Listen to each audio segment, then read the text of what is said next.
La matinale écho de Radio Classique avec Stéphane Pedrazzi.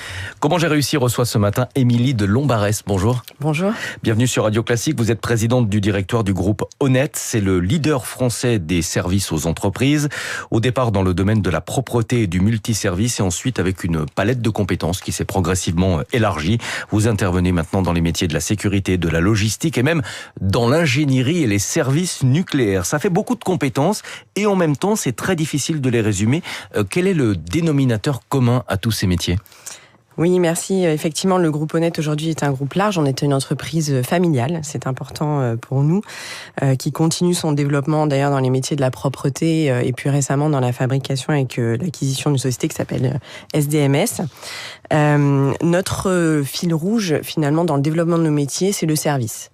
Notre présence chez le client et le fait qu'on soit acteur sur son site de son propre fonctionnement. L'ensemble de nos métiers, quand on regarde donc la propreté, la sécurité, la logistique, vous le disiez, l'accueil ou la maintenance, notre ambition, c'est de développer des nouvelles solutions pour nos clients, pour son quotidien. Son quotidien, c'est quoi ? Ce sont ces équipes présentes sur son site, qui occupent un bâtiment et qui a des process de production. Notre sujet, c'est l'amélioration, la performance, la valorisation de nos équipes dans cet environnement. Et c'est ça vraiment le tronc commun du service. Honnête, c'est un acronyme, ça veut dire Office nouveau du nettoyage. C'est difficile pour vous de vous affranchir de cette image historique et est-ce que vous le souhaitez d'ailleurs ? Alors aujourd'hui, la propreté représente encore plus de 50% de nos métiers. Ce qu'il faut aujourd'hui valoriser, c'est la technicité de nos métiers. Et c'est dans ce sens-là qu'on valorise le fait qu'Honnête développe un ensemble de métiers techniques et qui finalement demandent un ensemble de méthodes, de process. Donc par exemple, l'année dernière, on est intervenu sur les soudures du parc nucléaire dans les opérations de corrosion sous contrainte. On va réaliser la sécurité incendie du tunnel sous la Manche ou alors on va travailler, et c'est ça notre métier historique, dans la propreté et l'hygiène de plus de 570 hôpitaux en France. C'est vraiment le grand écart en matière de service. Oui, mais le tronc commun, c'est vraiment le process, la méthode, la formation de nos équipes. Et aujourd'hui, ce qui est important, c'est que derrière Honnête, on a vraiment une vision du service avec un combat qui est vraiment la valorisation de nos métiers de service. Alors vous êtes sorti des frontières françaises, vous êtes présent maintenant dans une dizaine de pays. Est-ce que la France a le même rapport aux métiers de service que les autres pays? On dit souvent, on entend souvent qu'en France, ce sont des métiers mal considérés. Oui, ce sont des métiers mal considérés dans le sens où on a une vision un petit peu différente. On a plus de mal, je crois, en France à dire le fameux merci.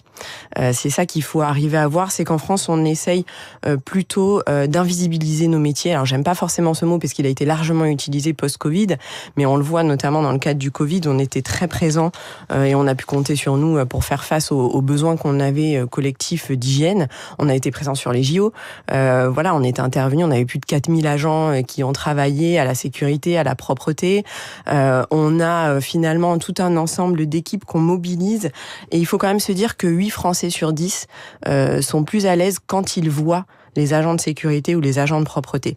Donc ça a vraiment un effet qui contribue, au fait qu'on se sente bien en sécurité dans un environnement. Pourtant, on dit souvent que le meilleur service, c'est celui qu'on ne voit pas, même si c'est un peu frustrant, un peu ingrat pour les personnes, pour les salariés de ces secteurs d'activité. Notre sujet, effectivement, c'est vraiment pour nous de travailler, par exemple, sur la propreté en journée. La propreté en journée, c'est un combat qu'on a dans la profession depuis plusieurs années. L'ambition, c'est que vous voyez nos agents et que du coup, il y ait alors on appelle ça de la coactivité, ça fait peur parfois à nos clients, mais il faut pas en avoir peur, il faut considérer ça vraiment comme la valorisation de nos agents et le fait qu'on puisse leur permettre de travailler à des heures, humainement décentes, qui permettent d'avoir des transports en commun, ça a un effet bénéfique et sociétal qui est majeur et surtout qui permet d'améliorer le résultat de leur travail. L'actualité en France, c'est notamment le débat sur les allègements de charges sur les bas salaires. J'imagine que ça vous concerne fortement. Dans le secteur du nettoyage, il y a beaucoup de salariés qui sont payés au salaire minimum. Alors, on a toujours été au-delà du salaire minimum. C'est important qu'on retienne ça, c'est que dans l'ensemble de nos professions, on essaye toujours de se décaler du SMIC. C'est un engagement qu'on avait pris vis-à-vis des salariés et c'est toujours le cas aujourd'hui. Donc, il y a effectivement un enjeu d'améliorer le quotidien de nos salariés. Ça, c'est un vrai enjeu collectif et social. Il faut quand même se dire que depuis 2021, on a progressé de plus de 15% sur les salaires et donc on est même un peu au-dessus finalement de l'inflation. Donc, le débat qu'on a aujourd'hui, le fait qu'on doive contribuer contribuer, au financement de la sécurité sociale. Oui, c'est sûr.